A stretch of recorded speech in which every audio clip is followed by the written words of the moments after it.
अस्सलाम वालेकुम एस्पायरेंट, मेरा नाम है हसन अजीज़ और आज हम डिस्कस करेंगे the most important current affair topics for CSS 2025 as well as for PMS Punjab 2025।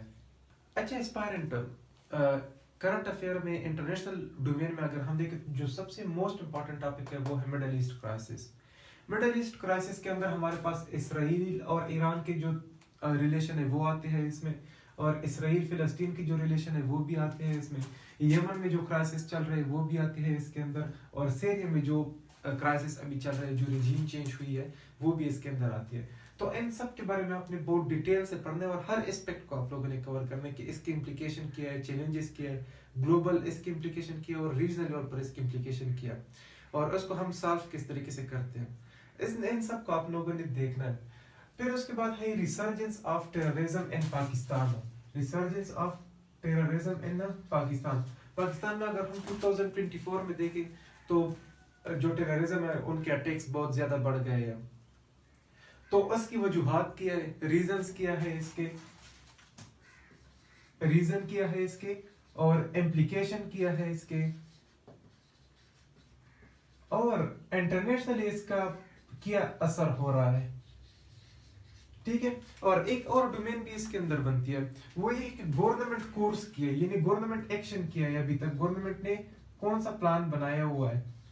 तो government plan, government policies, government course, वो सब इसके अंदर फिर आ जाता है। तो ये मेजर टॉपिक है और ये इसके फिर डोमेन्स बनते हैं।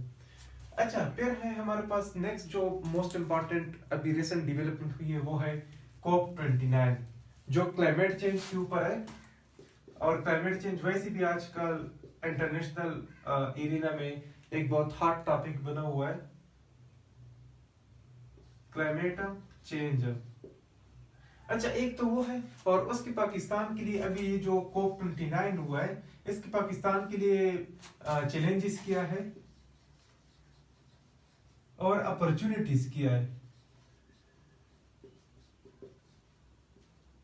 तो इन सब चीजों को आप लोगों ने कवर करना है पाकिस्तान की लेंस से।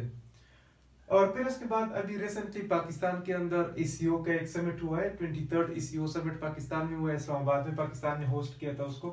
तो उसके पाकिस्तान के लिए चैलेंजेस किया है और अपॉर्चुनिटीज किया है। ये भी एक इम्पॉर्टेंट क्वेश्चन हो सकता है, इस लेंस से भी क्वेश्चन आ सकती है पेपर के अंदर। और फिर पाकिस्तान ने ब्रिक्स में एप्लीकेशन, फॉर्मल तरीके से पाकिस्तान ने एप्लीकेशन दी है ब्रिक्स को ज्वाइन करने की। तो उसके पाकिस्तान के लिए चैलेंजेस किया है कि पाकिस्तान अगर ज्वाइन करे तो उसके लिए चैलेंजेस कौन कौन से हो सकते हैं, और फिर अपॉर्चुनिटीज कौन कौन सी हो सकती है, और पाकिस्तान का जो फॉरेन पॉलिसी है कि वो इंडिपेंडेंट हो सकता है इस स्टेप के बाद या नहीं हो सकता। तो इन सब जो लेंस है उनको आप लोगों ने कवर करना है ब्रिक्स की एप्लीकेशन में। अच्छा, इस पर नेक्स्ट जो एस्पेक्ट बनती है वो है is United Nation a failed organisation. इस पर जब यूनाइटेड नेशन बना था तो उसके तीन बड़े बड़े मकासद थे। एक ये थे कि पीस एंड सिक्योरिटी को मेंटेन रखेगी, और दूसरा ये थे कि ये जो डिफरेंट नेशन है, डिफरेंट कंट्रीज है, उनके बीच में जो तल्लुकात है वो मेंटेन रखेगी, और तीसरी उसमें ये थी कि जो ह्यूमन राइट्स है उसको ये एस्टेब्लिश करेगी, उसको ये प्रमोट करेगी, उसको ये सिक्योर करेगी। तो अगर हम देखें तो पीस एंड सिक्योरिटी नहीं है, यानी अगर हम देखें तो मिडल ईस्ट क्राइसिस चल रहा है, वहाँ पर भी बहुत सारे ममालिक के अंदर कन्फ्लिक्ट जोन बनी हुई है, वार चल रही है, रशिया और यूक्रेन के बीच में वार चल रही है। तो अगर इस लेंस से हमसे पूछा जाए कि मतलब उनका काम तो यही थी यूनाइटेड नेशन का कि उन्होंने ये मेंटेन रखना है, पीस एंड सिक्योरिटी को मेंटेन रखना है, और वर्ल्ड के अंदर ग्लोब में अभी पीस एंड सिक्योरिटी नहीं है। तो क्या ये यूनाइटेड नेशन एक फेल्ड ऑर्गेनाइजेशन है, क्या वो फेल हो गई है, या उसमें कोई पॉजिटिव प्रोस्पेक्ट्स है। तो इनके ऊपर भी एक क्वेश्चन आ सकता है, पूछा जा सकता है। 26 अमेंडमेंट, अगर हम पाकिस्तान में देखें अभी रिसेंटली 26 अमेंडमेंट हुई है, तो इसमें से क्वेश्चन किस तरीके से आ सकता है। इसमें ऐसे आ सकता है कि फॉर एग्जांपल ये जो 26 अमेंडमेंट हुई है, is that the need of the hour, यानी ये जरूरत थी, आजकल इसकी जरूरत थी या नहीं थी। फर्स्ट डायमेंशन तो ये बनती है। दूसरी डायमेंशन जो इसके अंदर बनती है वो ये है कि क्या ये जो 26 अमेंडमेंट पेश हुई है ये एक्सलेंट था जुडिशियल इंडिपेंडेंस के ऊपर, क्या इससे ये जो इंडिपेंडेंस ऑफ जुडिशरी है वो मुतासिर होगी या नहीं होगी। उसके ऊपर भी आ सकता है, और फिर उसके अपॉर्चुनिटीज के ऊपर भी आ सकता है, और उससे इम्प्लीकेशन क्या है वो इम्प्लीकेशन के ऊपर भी आ सकता है क्वेश्चन। और इसका सिंपल क्वेश्चन एनालिसिस भी आ सकता है कि एनालाइज 26 अमेंडमेंट कि उसके प्लस पॉइंट क्या और नेगेटिव पॉइंट क्या है, यानी क्रिटिकल इवैल्यूएशन का है। नेक्स्ट जो हमारे साथ बनते हैं वो है IMF बेल आउट। पाकिस्तान ने अभी रिसेंटली 25 IMF बेल आउट की है, यानी 25वां बार उन्होंने IMF से कर्ज लिया हुआ है।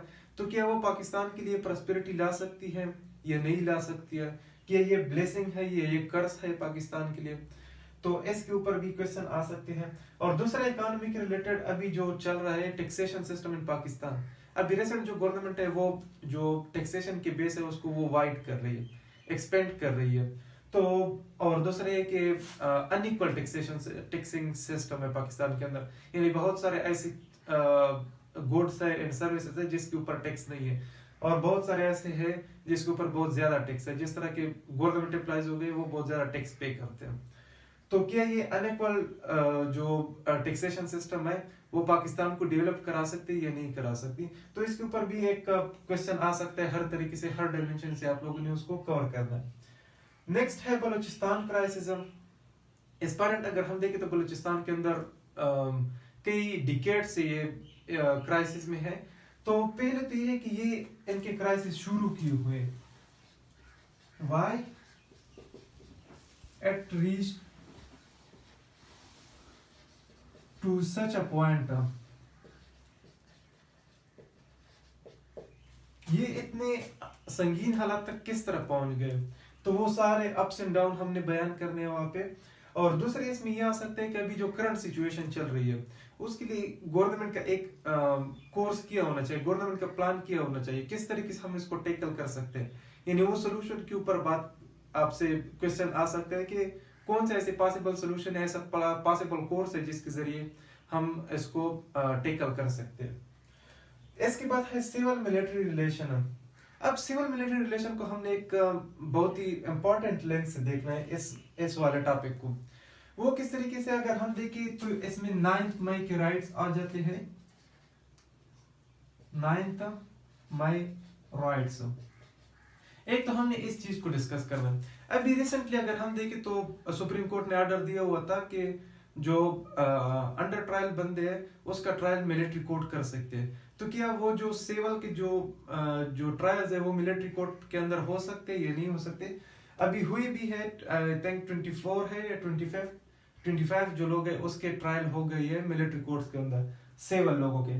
तो उन दोनों का कनेक्शन भी थोड़ा हमने देखना है कि इज दिस राइट और is this a blow to a democratic country. तो इस चीज को भी हमने देखना है, इस लेंस से भी देखना है। और फिर है ट्रम्प 2.0 पॉलिसी। अब सेकेंड टाइम ट्रम्प अगेन दोबारा पावर में आ गया, दोबारा प्रेसिडेंट बन गया अमेरिका का। तो उसका जो वर्ल्ड ऑर्डर के ऊपर इम्प्लीकेशन है वो कौन कौन से है, अब और उसकी रीजनल इम्प्लीकेशन क्या है, और खास करके पाकिस्तान के ऊपर इसकी इम्प्लीकेशन क्या और अपॉर्चुनिटीज क्या है। तो इन सब को हमने देखना है।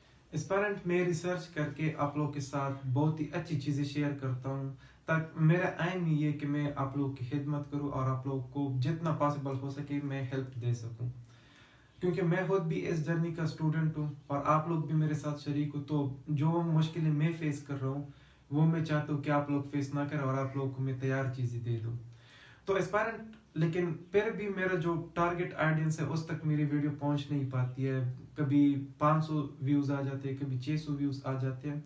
तो फिर आप लोगों की रिस्पॉन्सिबिलिटी ये बनती है कि आप लोग भी इसको आगे तक फैलाएं, इसको आगे लेके जाए, ताकि जितनी भी जो हमारे जैसे स्टूडेंट हैं जो प्रॉब्लम फेस कर रहे हैं अपने इस जर्नी में, ताकि इन सब को आसानी हो जाए। आपके इस एक रिपोस्ट से, आपके इस एक लाइक से या इस वीडियो में एंगेज होने से ये वीडियो आगे जा सकती है और आगे जाके ये किसी एक बंदे की जिंदगी बदल सकती है, किसी को मोटिवेट कर सकती है, किसी को एक अच्छे मुकाम तक पहुंचा सकती है। तो अगर हमारे एक लाइक वीडियो या रिपोस्ट से ये चीज़ हो सकती है तो ये बहुत अच्छी बात है, और इसको आगे तक फैलाएं ताकि हर बंदे तक इसकी पहुंच हो, हर बंदे की इसमें आ जाए।